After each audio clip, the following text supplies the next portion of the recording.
ജമാഅത്തെ ഇസ്ലാമിയുടെ രാഷ്ട്രീയ കക്ഷിയായ welfare party നിലമ്പൂരിൽ UDFന് പരസ്യ പിന്തുണ പ്രഖ്യാപിച്ചിരിക്കുകയാണ്. അബ്ദുൽ നാസർ മാദനിയുടെ നേതൃത്വത്തിലുള്ള PDP LDFനെയും അനുകൂലിച്ചു. ഓരോ വോട്ടും നിർണായകമായ തെരഞ്ഞെടുപ്പിൽ തങ്ങൾക്ക് കിട്ടിയ പിന്തുണ നേട്ടമെന്ന നിലപാടിലാണ് ഇടതും വലതും. എന്നാൽ ഇത് പ്രചാരണ ആയുധമാക്കുകയാണ് BJP.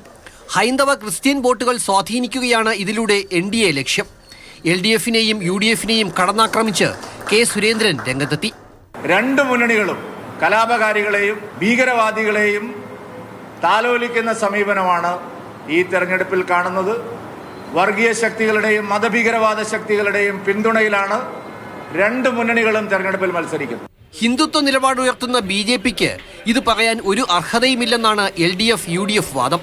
തങ്ങൾക്ക് കിട്ടിയ PDP പിന്തുണയെ ന്യായീകരിച്ച CPM പക്ഷേ UDFനെ അനുകൂലിച്ച വെൽഫെയർ പാർട്ടി നടപടിയെ വിമർശിക്കുകയാണ്.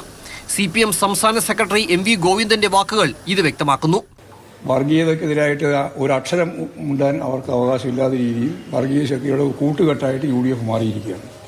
അതിന് തീർച്ചയായിട്ടും ഈ നിയോജകമണ്ഡലം ഉൾപ്പെടെ കേരളത്തിലുടനീളം അതിൻ്റെ ഒരു പ്രത്യാഘാതം അവരനുഭവിക്കേണ്ടി വരുമെന്ന കാര്യത്തിൽ യാതൊരു സംശയമില്ല.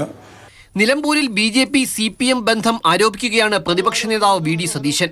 ജമാഅത്തെ ഇസ്ലാമി ഇപ്പോൾ മതരാഷ്ട്രവാദം ഉന്നയിക്കുന്നില്ലെന്ന് പറഞ്ഞ് വെൽഫെയർ പാർട്ടി പിന്തുണയെ ന്യായീകരിക്കുകയും ചെയ്യുന്നു UDF. അങ്ങനത്തെ ഒരു മതരാഷ്ട്രവാദം അവരിപ്പോൾ ഉന്നയിക്കുന്നില്ല. അവർ ഒരുപാട് മാറ്റങ്ങൾ അവരുടെ സമീപനത്തിൽ വരുത്തിയിട്ടുണ്ട്. CPMന് പിന്തുണ കൊടുത്തപ്പോൾ അവർ മതേതരവാദികൾ, CPMന് പിന്തുണ പിൻവലിച്ച് UDFന് പിന്തുണ കൊടുത്തപ്പോൾ അവർ വർഗീയവാദികൾ. ഇതിനാണ് ഇരട്ടത്താപ്പ് എന്ന് പറയുന്നത്. വെൽഫെയർ ഇങ്ങോട്ട് PDP അങ്ങോട്ട്, അത് UDFന്റെ തെരഞ്ഞെടുപ്പ് പരിപാടിയോ പോളിസിയോ ഒന്നും ബാധിക്കാൻ പോണില്ല.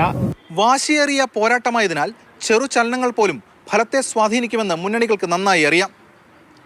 ഓരോ രാഷ്ട്രീയ നീക്കങ്ങളും മണ്ഡലത്തിൽ വിവാദവും ആരോപണവും പ്രത്യാരോപണവും ഒക്കെയായി മാറുകയാണ്. PDP വെൽഫെയർ പാർട്ടി തുടങ്ങിയ സംഘടനകളുടെ നിലപാടുകൾ ഏത് തലത്തിൽ പ്രതിഫലിക്കുമെന്ന് കാത്തിരുന്ന് കാണേണ്ടി വരും. ക്യാമറമാൻ സുജോയ് എഡ്വേർഡിനൊപ്പം S. രാഗിൻ, മാതൃഭൂമി ന്യൂസ്, നിലമ്പൂർ.